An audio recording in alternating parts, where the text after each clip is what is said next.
कितनी ज्यादा ठंड है। इतनी ठंड में तो बिस्तर छोड़ने का बिल्कुल भी मन नहीं करता, लेकिन क्या करे, काम भी तो करना पड़ता है।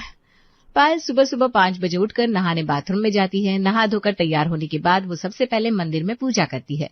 तभी उसकी सास अपने कमरे से आवाज लगाती है, अरे बहू, अगर पूजा हो गई हो तो जल्दी से हमारे लिए 2 कप चाय लेकर आ जा। वहीं बाहर से पायल आवाज लगाकर कहती है, जी मम्मी जी, बस ला रही हूँ। अब गैस पर चाय उबलने के लिए रख देती है। तब तक वो सब्जी को धोकर रख देती है। उसके बाद चाय डालकर अपनी सास के कमरे में लेकर जाती है। ला बहू, चाय दे, बड़ी सर्दी है, चाय के बिना शुरुआत करना सर्दी में नामुमकिन होता है। बिल्कुल सही कहा, जब तक शरीर के अंदर चाय नहीं जाती तब तक जान नहीं आती। जी बिल्कुल पापा जी। उसके बाद पायल वापस रसोई में चली जाती है। वो अपनी चाय पी रही थी कि उसका पति आवाज लगाता है, अरे पायल, जरा इधर आना तो। जी हाँ, आ रही हूँ।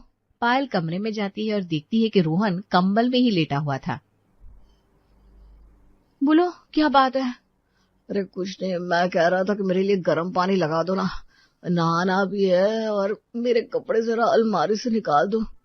अरे इतना काम तो आप खुद भी कर सकते हैं ना। अरे इतनी ठंड है, इतनी ठंड में भला कंबल से बाहर निकलने का काम मन करता है। बिल्कुल सही कहा।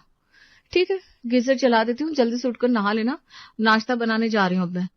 वहां से जाकर पायल गीजर ऑन कर देती है और दोबारा रसोई में जाकर देखती है तो उसकी चाय ठंडी हो गई थी। क्या फायदा ऐसी ठंडी चाय पीने का।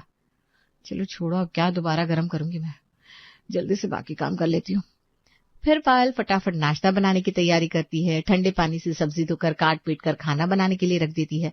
खाना बन जाता है तो आ जाइए सब, खाना बन गया है। पायल सबको आवाज लगाती है। सभी ठंड में कांपते हुए नाश्ता करने डाइनिंग टेबल पर आ जाते हैं। लगता है ऐसी ठंडी में हमारी तो कुल्फी ही जम जाएगी। मैं तो खाना खाकर हीटर चलाकर जल्दी से रजाई में बैठ जाऊंगा। मुझे तो अभी ऑफिस भी जाना है। मेरा तो ऑफिस जाने का बिल्कुल मन ही नहीं करता। और मेरा कॉलेज जाने का बिल्कुल मन नहीं कर रहा, लेकिन जाना होगा, असाइनमेंट भी सबमिट करना है। खाना खाकर रोहन ऑफिस चला जाता है। शांति और रमेश दोनों अपने कमरे में हीटर ऑन करके बैठ जाते हैं। वहीं दूसरी तरफ अभी पायल, उसका तो कितना सारा काम बाकी था। रसोई में ठंडे पानी से बर्तन धो रही थी। इतनी सर्दी में ठंडे पानी से बर्तन धोकर मेरी कुकड़ी सी बन जानी है। अभी तो और भी काम बाकी है।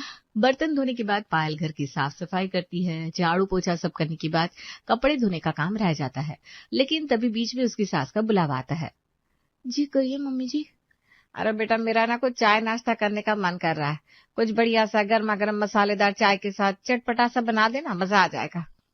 हाँ बहू, कुछ पकौड़े शकोड़े बना ले। अब ठंड में रजाई में खाली बैठने से तो टाइम पास भी नहीं होता, कुछ ना कुछ खाने का मन करता ही है। जी ठीक है, मैं अभी बनाकर लाती हूँ। पायल काम के बीच में ही उनके लिए गर्मा गर्म चटपटे पकौड़े बनाती है। साथ में मसालेदार चाय बनाकर उन्हें उनके कमरे में देने जाती है। आहा, खुशबू ही लजीज लग रही है। इन्हें खाकर तो मजा आ जाएगा। उन्हें चाय नाश्ता देने के बाद वो बाथरूम में कपड़े धोने जाती है। हाय राम, इतने सारे कपड़े हैं, ठंडे पानी से ही धोने होंगे। सर्दी के कपड़े धोने में बड़ी समस्या होती है। मशीन से या गर्म पानी से धो भी नहीं सकते, खराब हो जाएंगे। ये सारे कपड़े ठंडे पानी से धोने पर तो मुझे नानी याद आने वाली है। अब उसे भरी कड़कड़ाती ठंड में ठंडे ठंडे पानी से कपड़े धोने पड़ते हैं। उसके बाद वो उन्हें छत पर सुखाती है और सारा काम खत्म होने के बाद आराम। चलो फाइनली काम खत्म हो गया, मैं भी जाकर लेटूं जरा। फिर सबसे लेट रात तक काम खत्म करके वो बिस्तर पर जाकर लेटती है तो वो अपने रूखे हाथों को देखती है। मेरे हाथ कितने ज्यादा खराब हो गए। मॉइस्चराइजर तो है नहीं, नारियल का तेल ही लगा देती हूँ। बगल में लेटा रोहन पायल के हाथ को देखकर कहता है, तुम्हारे हाथ कितने खराब हो गए, तुम भी अपने आप को मेंटेन करके नहीं रखती हो, जरा ठीक से रहा करो। ऐसे ही पुराना सा घसीटा हुआ स्वेटर पहन रखा है। अगर खुद को मेंटेन करने में टाइम लगाऊंगी ना तो घर के काम कौन करेगा? तुम्हारा ना बस हमेशा यही जवाब मिलता है। छोड़ो, सो जाओ, बहुत लेट हो गया है। कल सुबह खाने में बाजरे की रोटी बना देना, बड़ा मन कर रहा है। ठीक है। बातों में उलझने के बाद वो अपने हाथ पर तेल लगाना भी भूल जाती है। अगले दिन फिर से सुबह उठते ही पायल का वही रूटीन शुरू हो जाता है। सुबह जल्दी तैयार होकर पूजा करना, उसके बाद सबको सुबह जल्दी चाय देना, फिर वही घर का बाकी काम। यार, अब तो कड़ाके की ठंड बढ़ती जा रही है। पानी भी बिल्कुल बर्फ की तरह ठंडा होता जा रहा है। मेरे हाथों की भी हालत बहुत खराब है। मन करता है रसोई में गीजर लगवा लूं, लेकिन नहीं।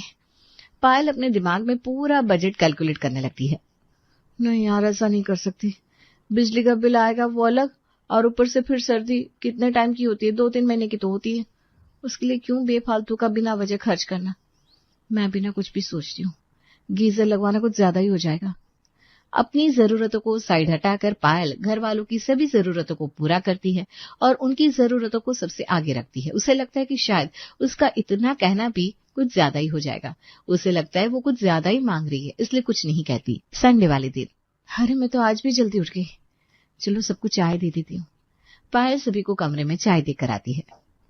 अच्छा पायल, एक काम करना, आज संडे ना, मेरा तो बिस्तर से बाहर निकलने का बिल्कुल मन नहीं कर रहा। तुम मेरा नाश्ता आज बिस्तर पर ही दे दो ना। अच्छा ठीक है। वहीं दूसरी तरफ रिया के कमरे में, भाभी आपको पता है ना आज संडे है, तो मेरा नाश्ता कमरे में ले आना। ठीक है रिया, लेकिन जरा थोड़ी देर के लिए बिस्तर से हट जाओ ना, बिस्तर झाड़ देती हूँ, बहुत गंदा हो रहा है। अरे छोड़ो ना भाभी, क्या गंदा क्या अच्छा, देखो ना कितनी ठंडी है। आज संडे वाले दिन तो मैं 1 मिनट के लिए भी बिस्तर से नहीं हिलने वाली। अब पायल सबके लिए सुबह का नाश्ता बनाती है, सभी को उनकी कमरे में गर्मा गर्म नाश्ता देकर आती है और ऐसे उसके बहुत चक्कर कट जाते हैं। अरे बेटा सब्जी तो खत्म हो गई, जरा और लेकर आना, और सब्जी तेज गरम करके लाना। पायल रसोई से जवाब देती है। जी मम्मी जी, ला रही हूँ। पायल फिर से सब्जी गरम करती है और उन्हें कमरे में देकर आती है। सबने तो अपना नाश्ता बिस्तर में ही कर लिया था। अब पायल अकेले हॉल में बैठकर नाश्ता कर रही थी। बाकी सभी के लिए तो संडे था, लेकिन पायल के लिए वो दिन किसी मंडे से कम नहीं था। घर का सारा काम खत्म करने के बाद, भाभी इधर आना। आई। रिया के कमरे में, बोलो। आज बढ़िया से चटपटे समोसे बना दो ना, चाय के साथ मजा आ जाएगा। पर तुम्हारे भैया ने मुझे गर्मा गर्म कचौरी बनाने को कहा है रिया। नहीं भाभी, मेरा तो समोसे खाने का ही मन है। पायल रसोई में जाती है और पूरी दोपहर उसकी रसोई में ही बीत जाती है, किसी के लिए कचौरी, किसी के लिए समोसे बनाने में। यही है एक गृहिणी की स्थिति। सब तो आराम से ठंड में संडे एंजॉय कर रहे थे, लेकिन जो उनके आराम का सबसे बड़ा रीजन है, किसी ने सोचा ही नहीं कि उसे भी एक संडे मिलना चाहिए। इस तरह रात हो जाती है। आज तो मेरी कमर ही टूट गई, बहुत काम हो गया था। तो थोड़ी देर आराम कर लेती। बहुत समय है ना मेरे पास आराम करने के लिए। अगर मैं थोड़ी देर आराम करने बैठ जाऊंगी ना, तो इस घर के सारे काम रुक जाएंगे। अच्छा, ऐसा भी है? हाँ बिल्कुल। पायल दोबारा अपने हाथों को देखती है, वही रूखे हाथ जो पानी में काम करने से बहुत ज्यादा खराब हो गए थे। आज तो थोड़ा सा तेल लगा ही लेती हूँ, ऐसे तो हाथ बहुत बुरे लगेंगे।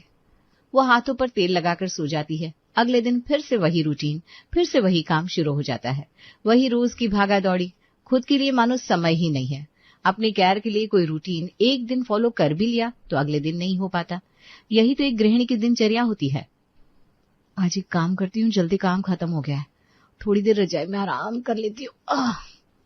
पायल आराम करने बिस्तर में लेटी ही थी कि आवाज आती है। अरे बेटा इधर तो आना।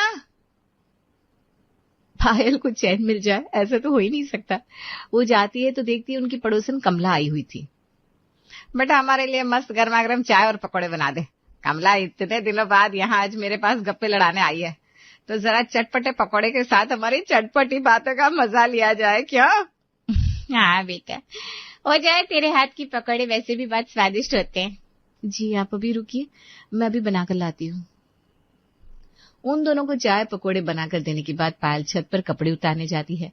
तभी सामने वाली छत पर उसकी पड़ोसन और सहेली नेहा भी आती है। हो गया सारा काम? हाँ बस वही क्या, शायद मुझे भी ना अभी जाकर सबके लिए चाय नाश्ता बनाना है। तूने अपने हाथों का ध्यान नहीं रखा ना, कितने ज्यादा फटे फटे हो रहे हैं। गर्म पानी में काम करते तो शायद इतना खराब नहीं होता। कम से कम क्रीम तो लगा लिया कर। अरे तूने भी तो एक नया महंगे वाला मॉइस्चराइजर खरीदा था, तू बता क्या तूने उसका इस्तेमाल किया? अरे 2 दिन लगाया था, थोड़ी देर लगाते हैं। केयर या कोई भी केयर करने का टाइम मिलेगा। बस यही है 1 दिसंबर की हाउसवाइफ का रूटीन।